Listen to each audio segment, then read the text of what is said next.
യേശുവിൽ പ്രിയപ്പെട്ടവരെ, പത്രോസും കൂട്ടരും രാത്രി മുഴുവനും അധ്വാനിച്ചു, വലയിറക്കി മീൻ പിടിച്ചിട്ടും ഒരു മീൻ പോലും കിട്ടിയില്ല.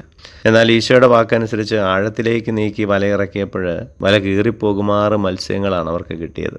ആഴത്തിൽ മീൻ പിടിക്കുക അത്ര എളുപ്പമുള്ള കാര്യമല്ല, കുറച്ച് ബുദ്ധിമുട്ടുള്ള കാര്യം തന്നെയാണ്. മണൽപ്പുറത്ത് വീട് പണിയാൻ എളുപ്പമാണ്, മണ്ടന്മാരെ അങ്ങനെ ചെയ്യത്തുള്ളൂ. ഈശോ പറയുന്നുണ്ട് മത്തായിയുടെ സുവിശേഷം 7-ാം അധ്യായത്തിൽ, ദൈവത്തിന്റെ വചനമനുസരിച്ച് ജീവിക്കാൻ ശ്രമിക്കുന്നവൻ മണൽ മാറ്റി ആഴത്തിലെ പാറപ്പുറത്തായിരിക്കും വീട് പണിയുന്നത്. അതേത് പ്രതിസന്ധിയെയും തരണം ചെയ്ത് പിടിച്ചു നിൽക്കും. ആഴമായ അനുഭവമാണ് നമുക്ക് ആവശ്യമായിട്ടുള്ളത്.